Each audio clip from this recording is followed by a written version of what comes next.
It feels good, right?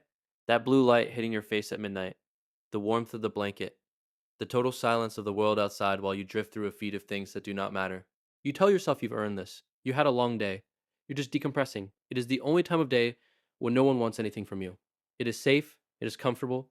It is a soft, slow, digital death. You haven't noticed it yet, but you've been trading your potential for a little bit of numbness, one swipe at a time.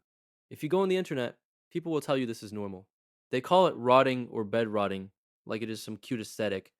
They will tell you that you're just practicing self care and that the world is too loud anyway. But if you dig deeper into the late night threads, the ones where people finally stop pretending, the tone changes. You see the confessions. People admit they've spent 3 years doing absolutely nothing. They talk about the terrifying realization that their 20s or 30s are just evaporating.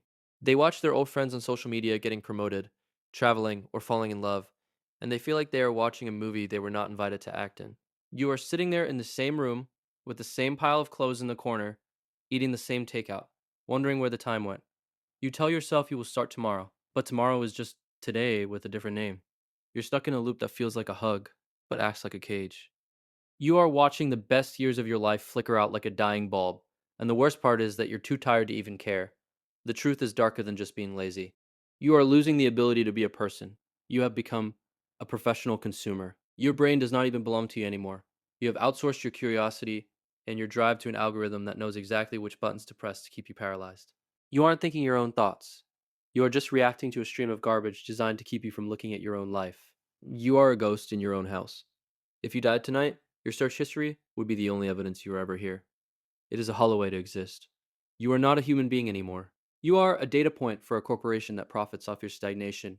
If you are sitting there right now, feeling that cold knot in your stomach because you know every word I am saying is true, hit subscribe. I am not here to sell you a dream.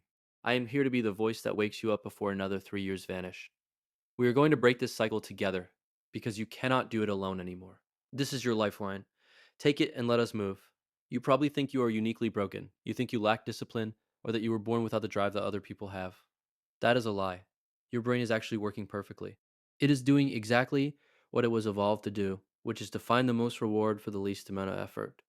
In the wild, that instinct kept us alive. In a world with high speed internet and infinite scrolling, it is a trap. You have rewired your dopamine receptors to respond to pixels instead of progress. Every time you see a new video or notification, your brain gets a tiny hit of pleasure. Why would you go out and face the struggle of a real career or a real relationship when you can get a simulated version of success from your couch? This is why real life feels so boring. The sky is not bright enough. Conversations are too slow. Work feels like physical pain. You haven't lost your spark. You have just flooded the engine. You are like a high performance car that has been idling in a garage for 3 years.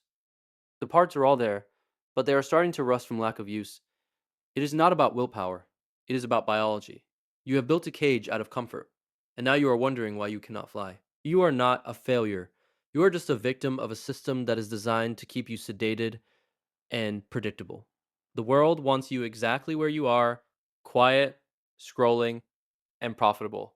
Every time you pick up that phone to avoid your own thoughts, the system wins and you lose a piece of your soul. It has been happening for 3 years. It stops today. I am not going to tell you to go run a marathon tomorrow. I am not going to tell you to start a business or wake up at 5 in the morning to take an ice bath. That is just more noise. If you try to change everything at once, you will be back in bed by Tuesday. We need a micro movement. Right now, I want you to do one thing. Stand up. Just stand up and walk to the sink. Splash some cold water on your face. Look at yourself in the mirror and acknowledge that the person looking back is still in there. The person who had dreams before the screen took over is still alive. Put your phone in another room for 10 minutes. Just 10 minutes. Sit with the boredom. Let your brain breathe for a second. The last 3 years are gone and you cannot get them back. That is the hard truth. But the next 3 years start right now. You have permission to be a beginner again. You have permission to be messy and slow. Just stop being a ghost. Stop letting the algorithm live your life for you. Hit play on your reality again. You are still in there. Come back to us.